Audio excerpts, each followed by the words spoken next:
Assalamualaikum warahmatullahi wabarakatuh.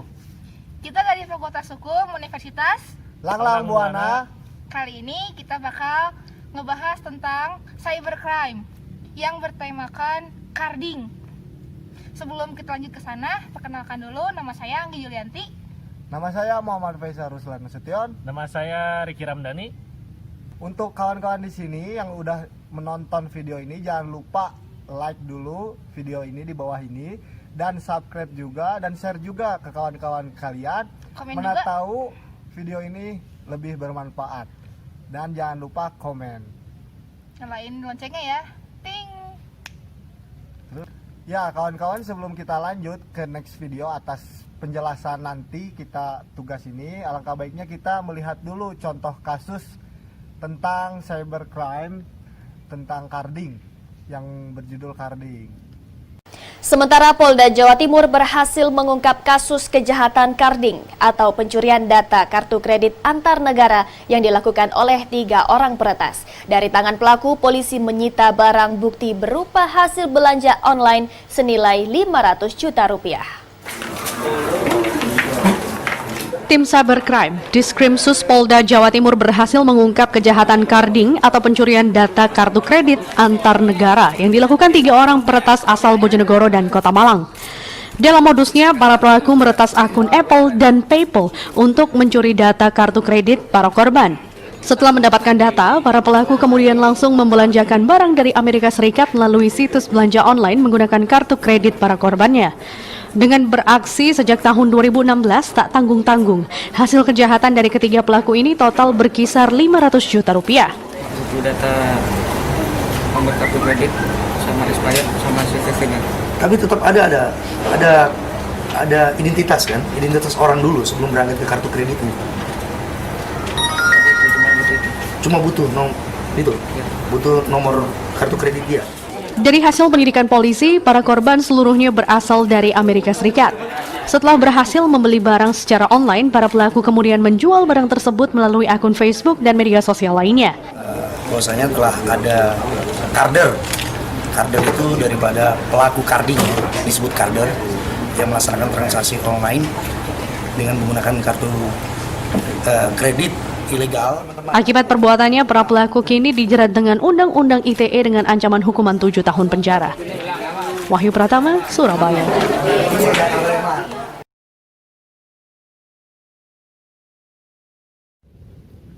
Oke, tadi Faisal udah ngasih kita lihat cuplikan dari kasus carding itu sendiri. Sekarang aku mau ngasih tahu kalian lebih detail apa itu carding. Jadi, carding ini adalah proses transaksi yang dilakukan dengan cara, jadi dia tuh beli barang, tapi nggak pakai nama atau identitas dirinya sendiri, tapi dia pakai nama identitas dari punya orang lain.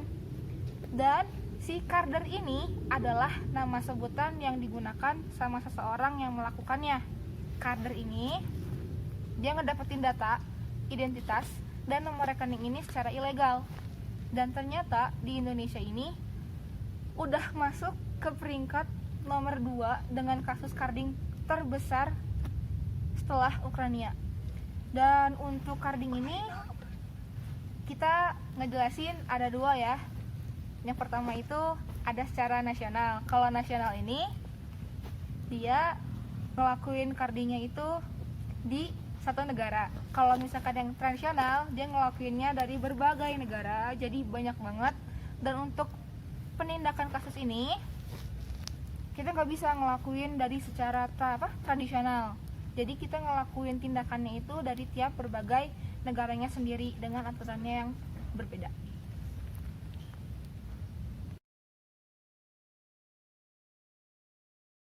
Kita di sini akan membahas tentang tujuan para carder yang carding itu apa sih?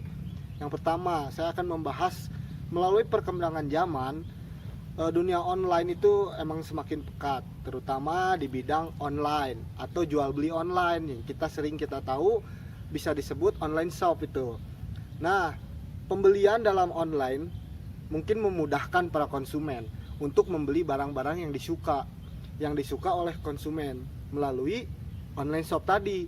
Tetapi ada sisi negatifnya juga melalui online shop ini. Yang pertama, banyak penipuan yang ada di dalam jual beli online tanpa pihak ketiga. Misalnya nih ada contohnya, kita membeli suatu barang tanpa orang ketiga atau aplikasi lain yang bersifat online shop, itu emang rawan sekali untuk penipuan atau kejahatan undang-undang ITE yang tentang informasi atau carding tadi. Karena yang kedua tentang pihak yang ketiga. Di sisi negatif ini juga sering kita lihat online shop banyak kali penipuan. Orang ketiga ini tidak meyakinkan pada konsumen untuk konsumen itu membeli barangnya di orang ketiga ini atau pihak aplikasi yang menyediakan online shop. Ya, sekarang sisi positifnya dari online, kita bisa mencari informasi tentang kuliah, tentang pekerjaan, tentang berbagai macam informasi yang ada di internet, itu kita mengakses bisa gampang. Itu sisi positifnya. Tapi kebanyakan untuk sekarang dalam sisi negatifnya tuh terlalu banyak memakai online itu. Jadi di sini tujuan para karder membuat carding, yaitu untuk memperkaya dirinya sendiri, memperkaya individu dia sendiri untuk menghasilkan untung. Nah, di sini untuk kawan-kawan semua yang menonton video ini, jangan sampai menyalahgunakan online atau internet untuk memperkaya diri sendiri, karena bagi saya itu adalah kejahatan yang terstruktur, sistematif dan masif. Terima kasih.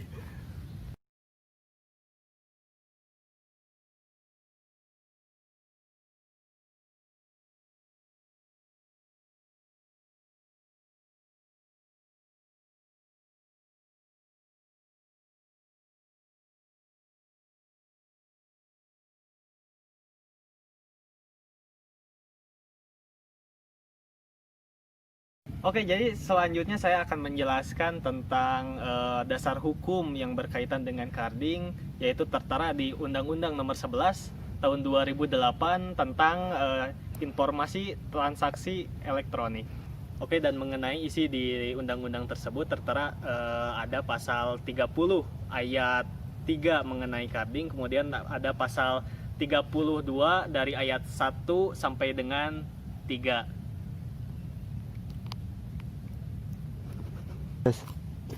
Oke, jadi isi di pasal 30 ayat 3 itu mengatakan bahwa setiap orang dengan sengaja dan tanpa hak atau melawan hukum mengakses komputer dan atau sistem elektronik dengan cara apapun dengan melanggar, menerobos, melampaui dan atau menjebol sistem pengamanan.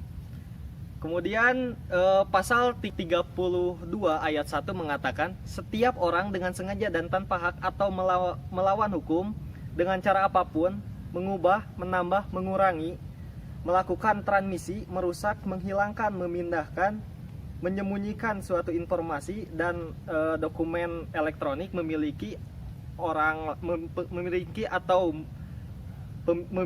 Pasal 32 ayat 1 mengatakan setiap orang dengan sengaja dan tanpa hak atau melawan hukum dengan cara apapun, mengubah, menambah, mengurangi, melakukan transmisi, merusak, menghilangkan, memindahkan, menyembunyikan suatu informasi elektronik dan atau dokumentasi elektronik milik orang lain dan milik publik.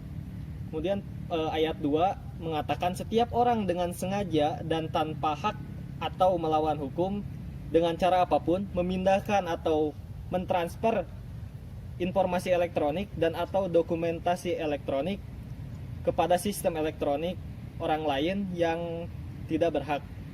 Kemudian ayat 3 mengatakan terhadap perbuatan sebagaimana dimaksud pada ayat 1 yang mengakibatkan terbukanya suatu informasi elektronik atau dokumentasi elektronik yang bersifat rahasia menjadi dapat diakses oleh publik dengan keutuhan data yang tidak sebagaimana mestinya.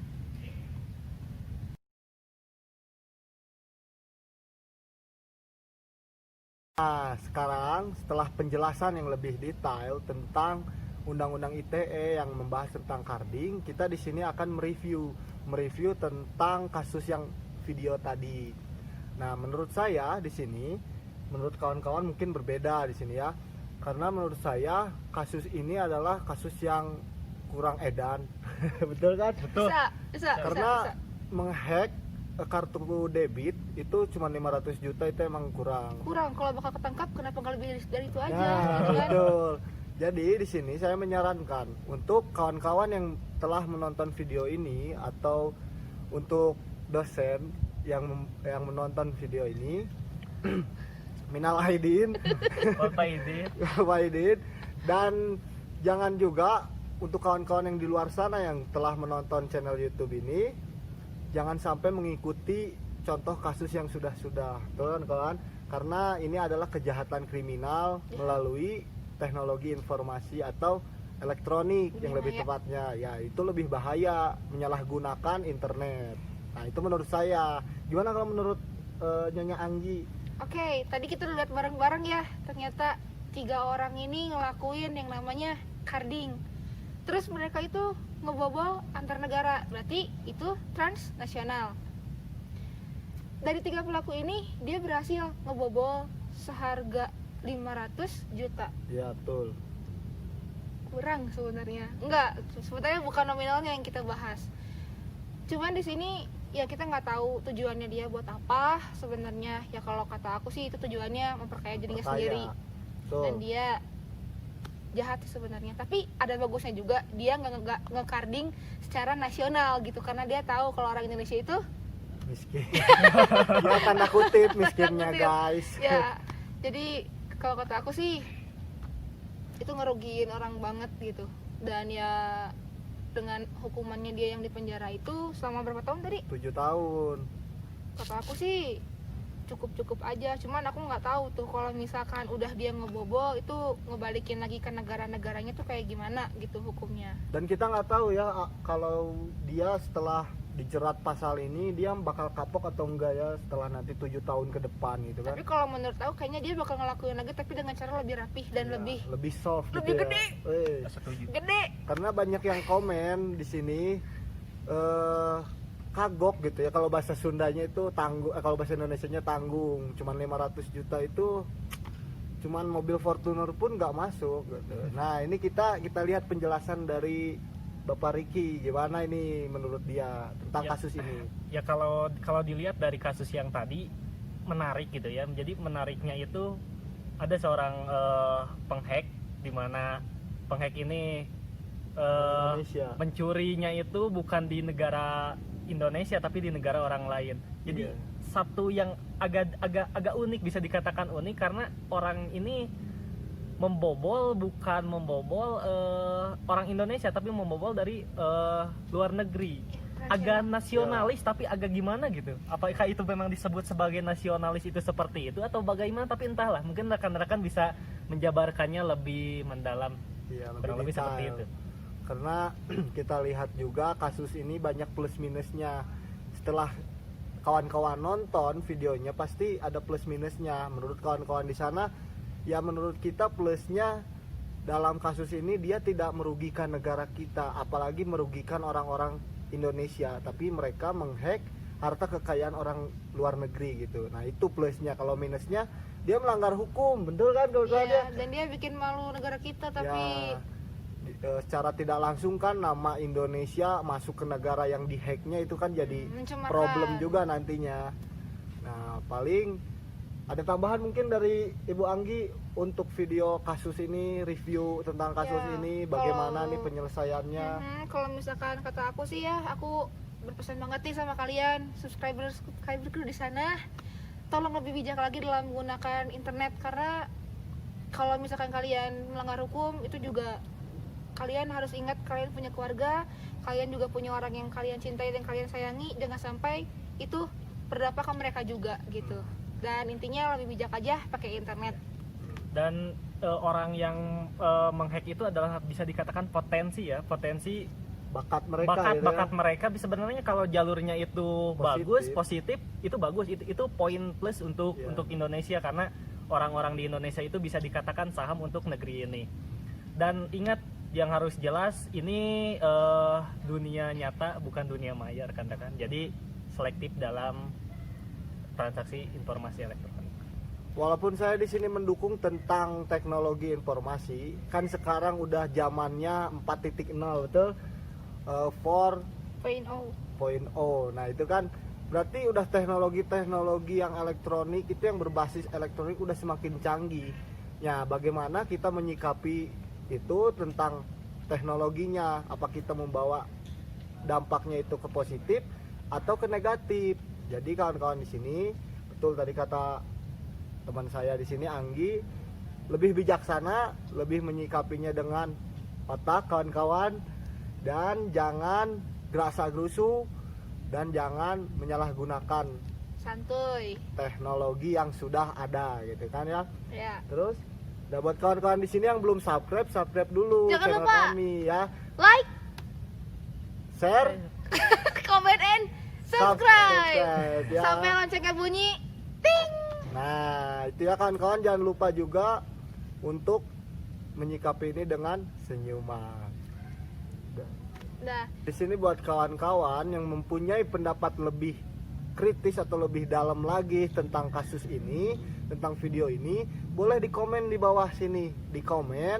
Nanti sertakan pendapat kalian apa. Nanti selanjutnya untuk konten selanjutnya kita akan bacakan yang menarik komennya. Kita nanti setelah 2 juta subscriber kita ada giveaway YouTube. Iya, giveaway. Nah. HP-nya Faisal. Bisa jadi ya. Jadi buat kawan-kawan di sini saya Muhammad Faisal Ruslan Nasution, Saya Anggi Yulianti. Saya Riki Ramdhani. Kita dari Fakultas Hukum Universitas. Langlang Buana berterima kasih atas membuat tugas ujian akhir nasional Buat UAS, buat UAS. Nah, buat kawan-kawan di sini yang sudah menonton video ini dari awal sampai akhir, terima kasih, semoga bermanfaat video ini. Dan jangan ditiru ya, soal tadi kasus yang udah kita paparin. Jangan lupa di like Subscribe and Share. video ini. dan Sampai- komen-komen juga buat pendapat kalian. Terima kasih. Sampai ketemu lagi di konten kita berikutnya. Wassalamualaikum warahmatullahi Wabarakatuh. Yeay! Salam mahasiswa. Merdeka, pulang. Sarapan.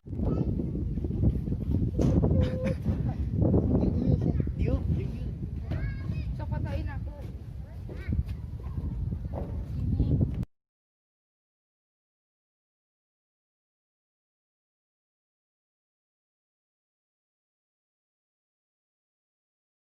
Halo guys, kali ini saya akan menjelaskan tentang coding, tentang pengertian coding, lalu alur coding itu seperti apa dan pencegahannya.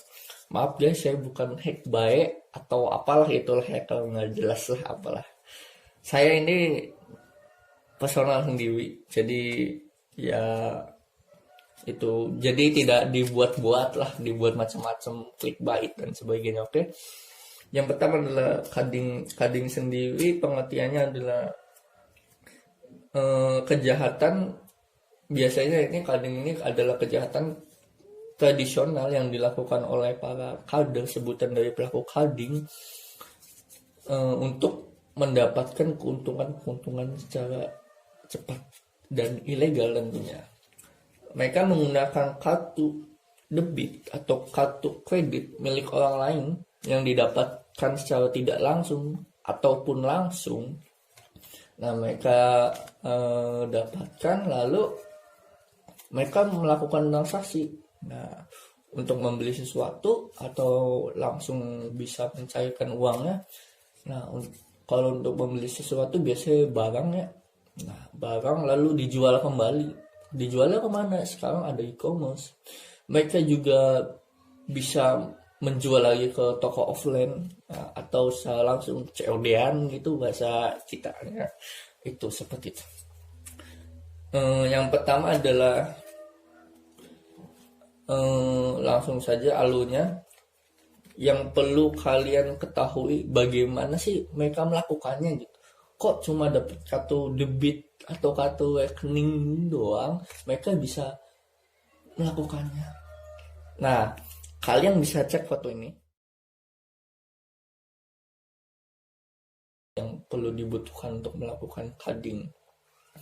Pertama adalah nomor kartu. Kalian bisa lihat.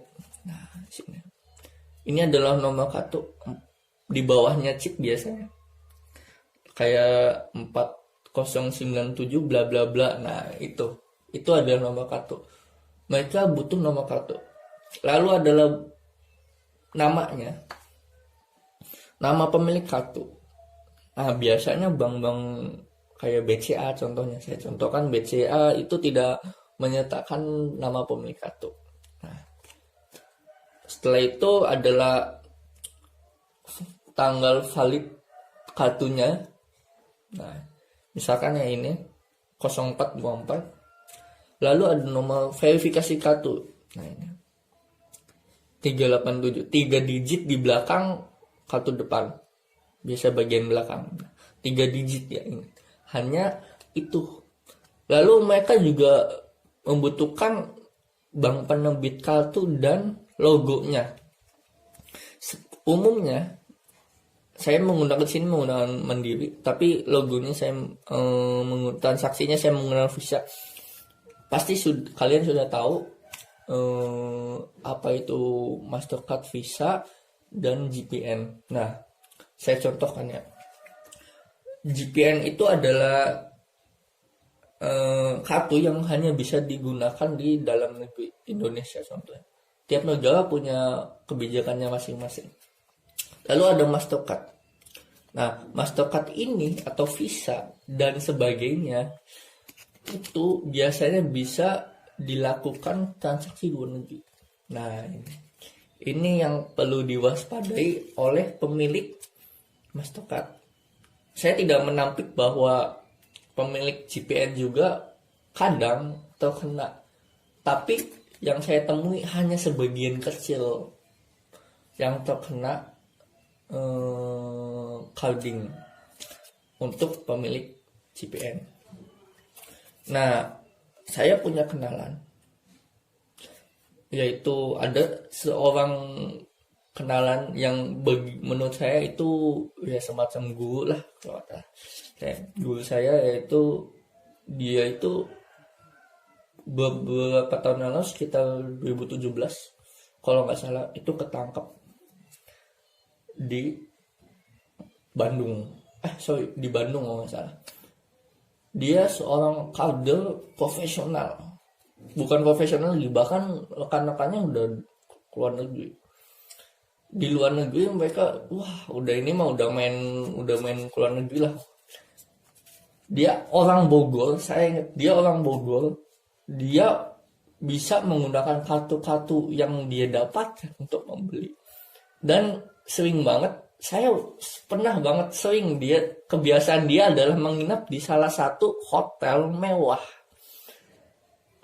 di Bandung. Nah, itu kebiasaan dia.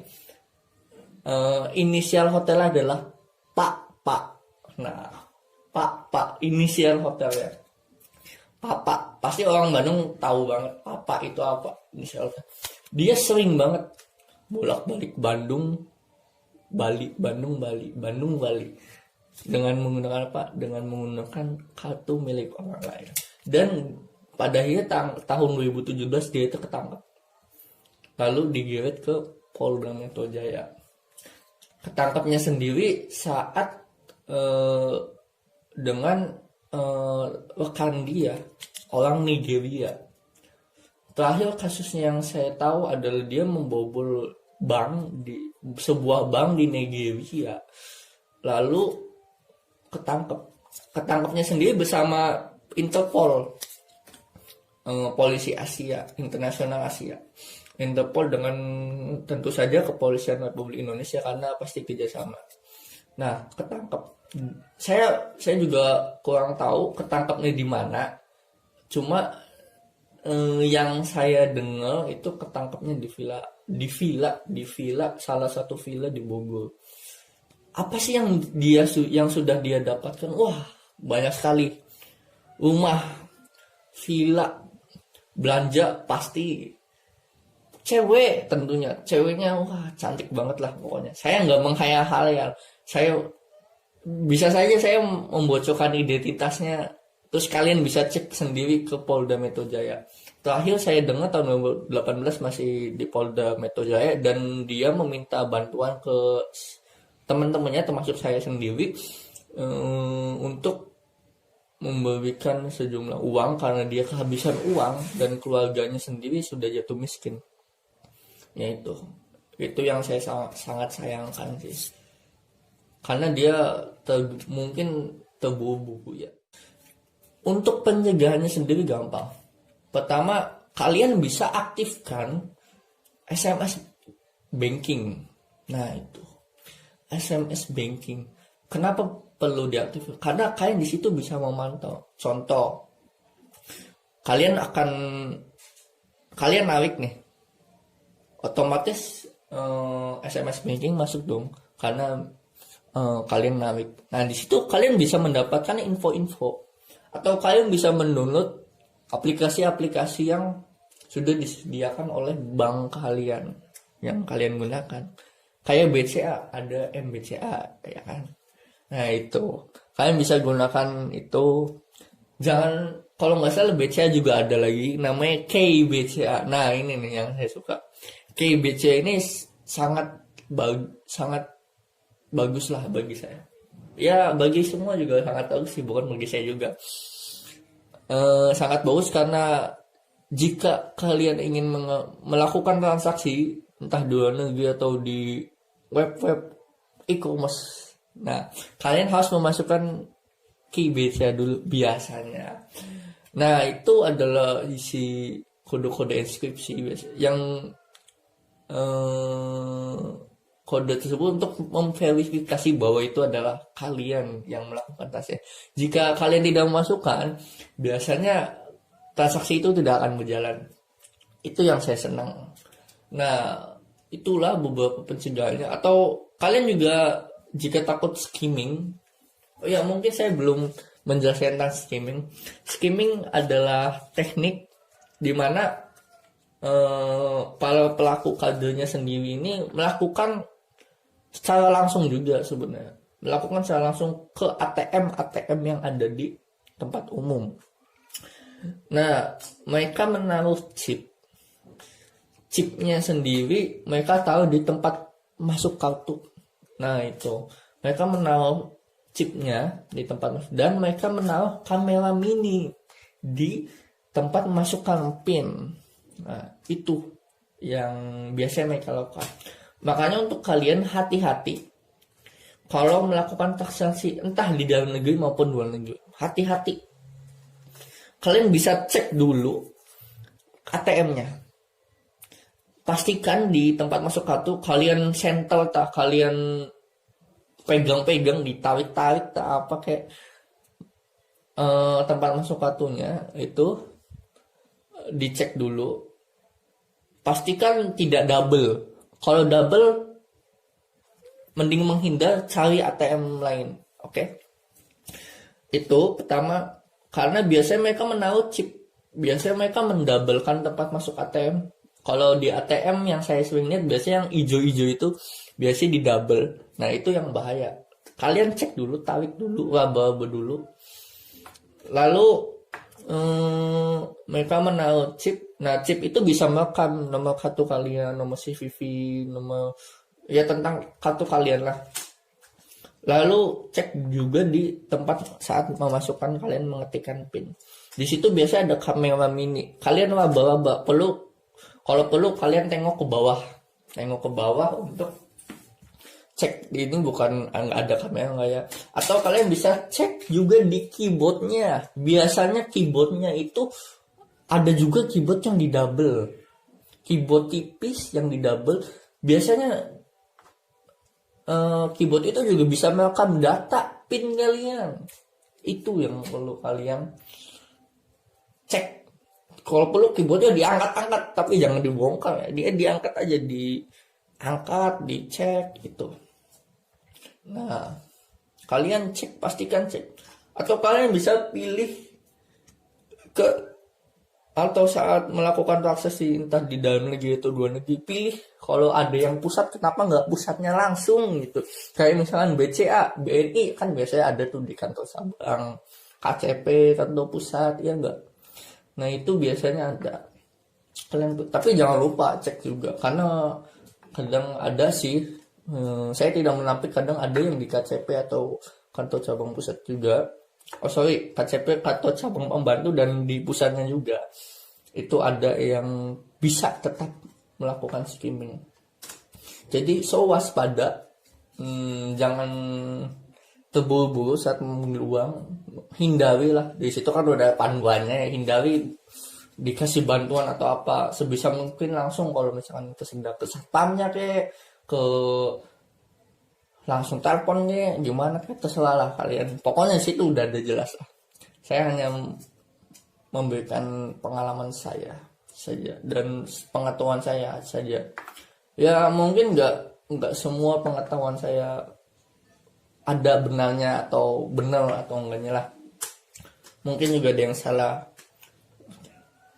Saya bukan hack baik, oke. Jadi intinya saya bukan hack baik. Jadi di situ saya akan saya bukan hack baik, jadi saya di sini hanya memberikan tutorial sepengalaman saya. Jadi jangan salah samainnya hack baik lah, apalah hack baik juga lah, nggak jelas, hacker nggak jelas lah tuh. Oke, hanya itu aja video saya untuk kali ini. Selanjutnya kalian bisa cek video-video saya lainnya, banyak lah video saya, tapi video bokep nggak ada. Kurang lebih seperti itu. Jangan lupa like, subscribe dan channel, karena saya akan memberikan tutorial carding juga. Saya di sini akan memberikan tutorial cardingnya di video lainnya. Saya akan buatkan tutorial cardingnya, jadi kalian bisa tahu carding itu seperti apa. Oke?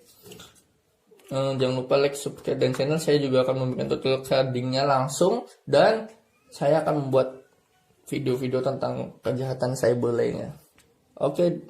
Sampai jumpa di video selanjutnya. Dah.